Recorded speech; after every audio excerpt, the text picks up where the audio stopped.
I'm Kayrene's youngest. Excuse me. I usually like speaking in public, and I've read readings at St. Joan hundreds of times, and I just didn't think I could do it today. And I was kind of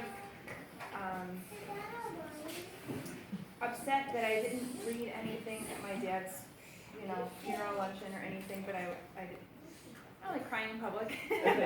But this is, the right place for it.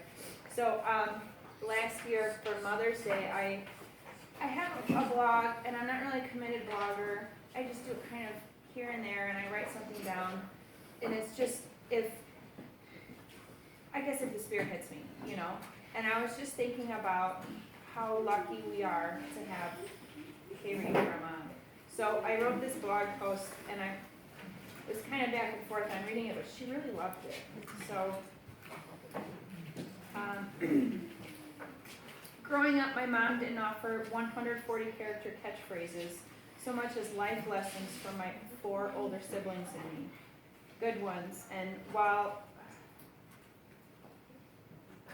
I'm mothering my own 2 kids, thank you. I constantly hear my mom's voice directing me.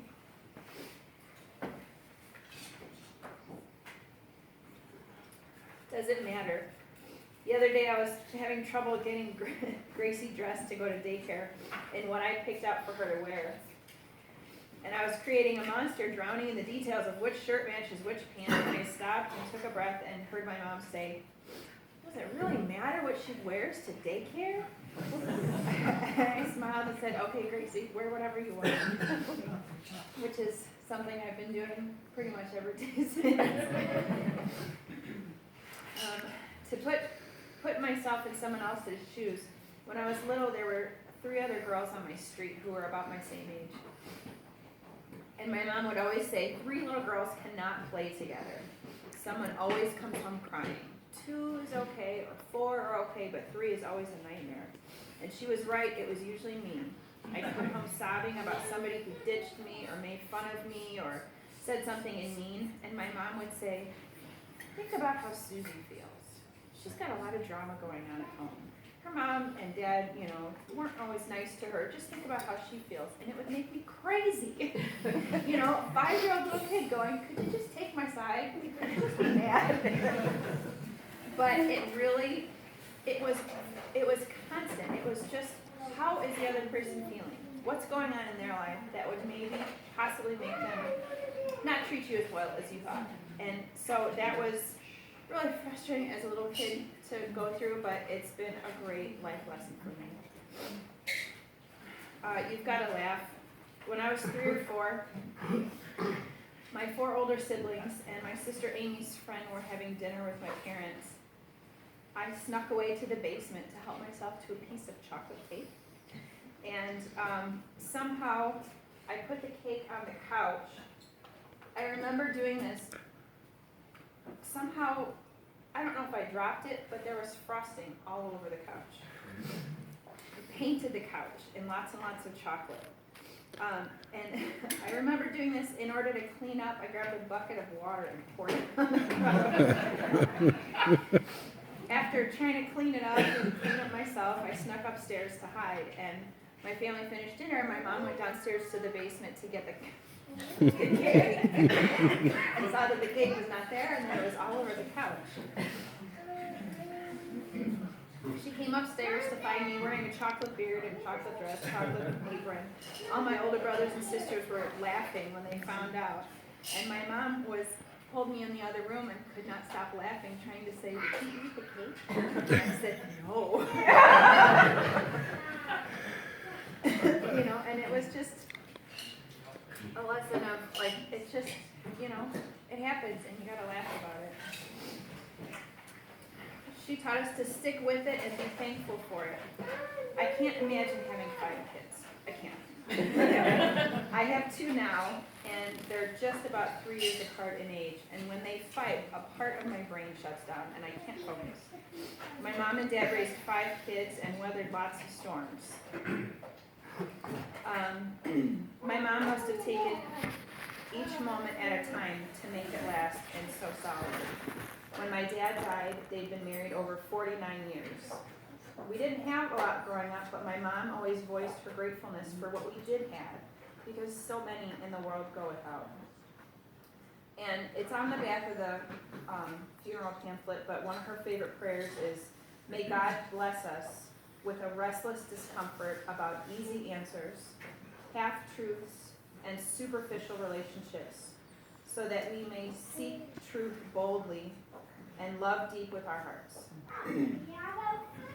May God bless us with holy anger at injustice, oppression, and exploitation of people, so that we may tirelessly work for justice, freedom, and peace among all people.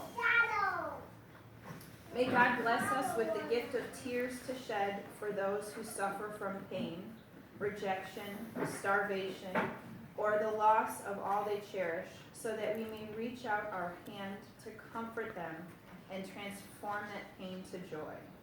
May God bless us with enough foolishness to believe that we really can make a difference in this world, so that we are able, with God's grace, to do what others claim cannot be done. She also taught us to say, "I love you," a lot, and then do it again.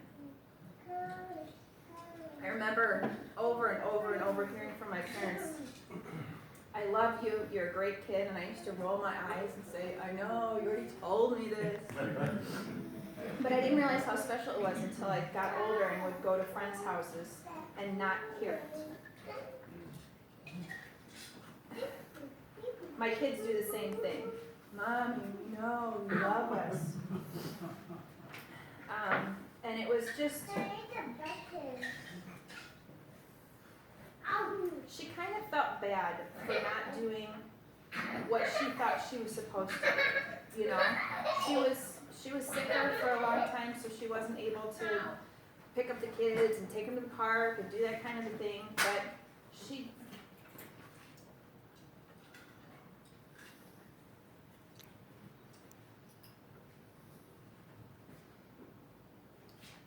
just didn't. She didn't get that what she was already doing was so great. You know, that when I would go see people from work, she worked at Line Co for, I think, around 20 years.